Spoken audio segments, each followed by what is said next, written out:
Throughout southern Asia, life is largely conditioned by the monsoon. After the heat of summer, clouds gather over the mountains of northern India, driven in across the Bay of Bengal. The wind rises sharply, sometimes to gale force. Then comes the rain, steady, relentless. The monsoon brings new life to the plains of Bengal, but it can bring disaster too. Water pours down from the hills. Cyclonic storms rush in from the sea. These are the forces of nature that make East Pakistan. This week, Echo looks at that crowded, turbulent province and its relations with its big brother, West Pakistan.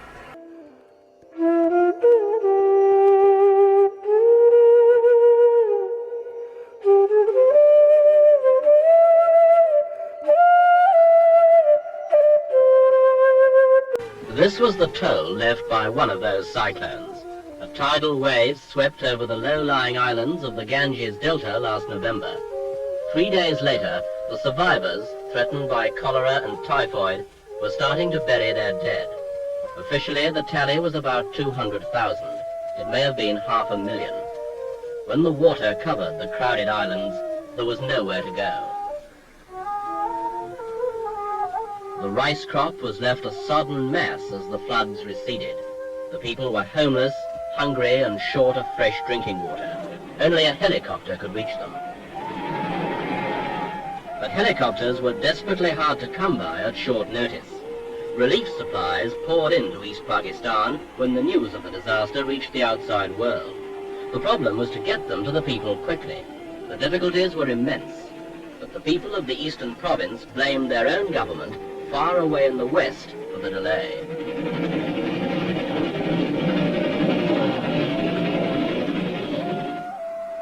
Feelings ran high in Dhaka, the capital of East Pakistan.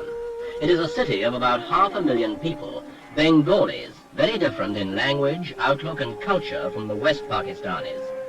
The two regions are more than 1,000 miles apart on the opposite sides of India. They were linked together in a makeshift arrangement 24 years ago at the time of the breakup of the British Empire in India. They had little in common but the Muslim faith and the fear of domination by Hindu India. And they have been somewhat uneasy bedfellows as a single state of Pakistan ever since.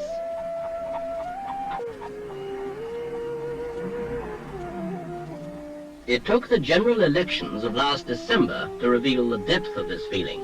20 parties, each with its own symbol, a hut, a set of scales, a boat, and so on, contested the election, which was to pave the way for a return to civil government after 13 years of military rule. In East Pakistan, it was the boat which seemed to be making headway. And when the votes were counted, this proved to be the case. The result was an overwhelming victory for the Awami League and its leader, Sheikh Mujib. He had cashed in on the bitterness left by the floods only 3 weeks before, and won all but 2 of the seats allocated to East Pakistan in the new assembly, and an absolute majority over the parties of the West.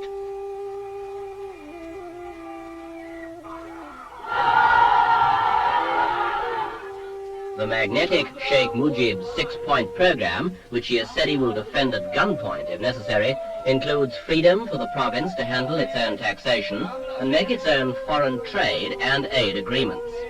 Only defense and the general supervision of foreign policy would be left to the central government in the West.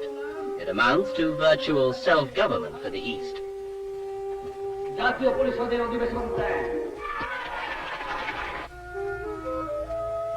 East Pakistan is a land of great rivers. It lies at the mouths of the Ganges and the Brahmaputra, and lives by, on, and in the water. Its crops, jute, tea, rice, wood pulp, and teak, come down by river to the markets of Dhaka and the port of Chittagong.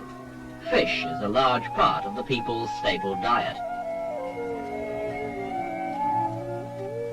Jute is the country's principal export and a major source of complaint by the East against the West.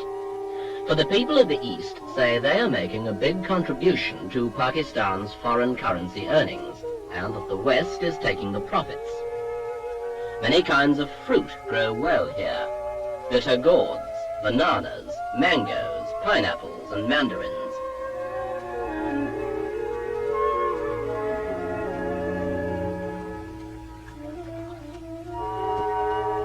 Every year, East Pakistan produces 10 million tons of rice, but the population is so densely packed that rice still has to be imported.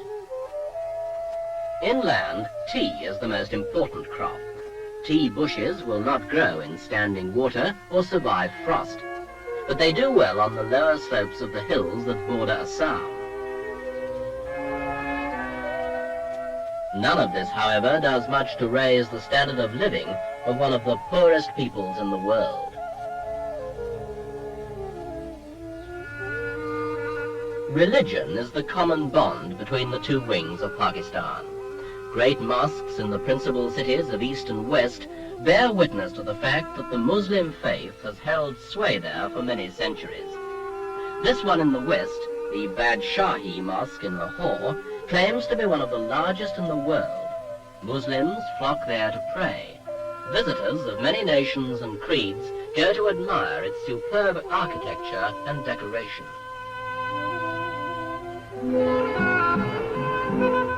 Also in Lahore, the world-famous Shalimar Gardens. Part of the inheritance of the great Mughal Empire, these gardens emphasize one of the differences between East and West Pakistan. That running water is a thing to be cherished in the West, a scarcity, a luxury, in what is otherwise a dry and hostile land. The plains of West Pakistan are intensely hot. The temperature in June rises to 40 degrees centigrade. Without irrigation, much of it would be total desert. It's a sparsely populated land, 6 times the size of East Pakistan, but the population is smaller. Great mountains lie to the north and west.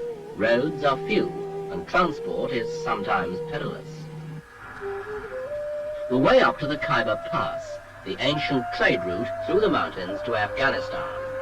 Pakistan still looks westwards for her trade, searching for markets in Iran and the Arab world.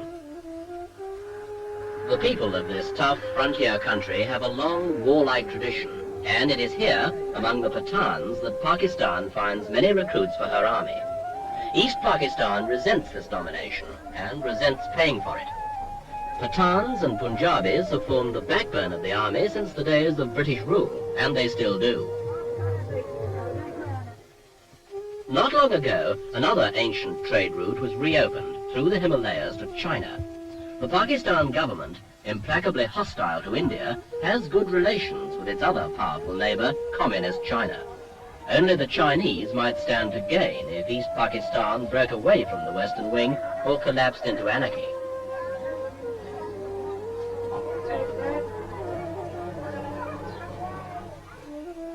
Pakistan has worked hard to build up its industry, ever since partition left it the loser, with most of the existing industry going to the new India.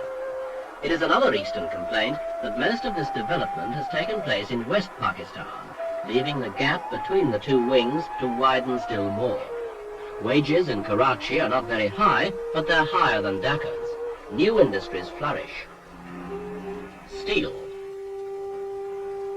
and oil products, electrical goods, rubber and plastics, glass and pottery. They crowd around the cities of the West, like Lahore, which is also an important commercial center, the chief university city, and the capital of the Punjab. This is the stronghold of the Pakistan People's Party, led by Zulfikar Ali Bhutto, who won the election in the West.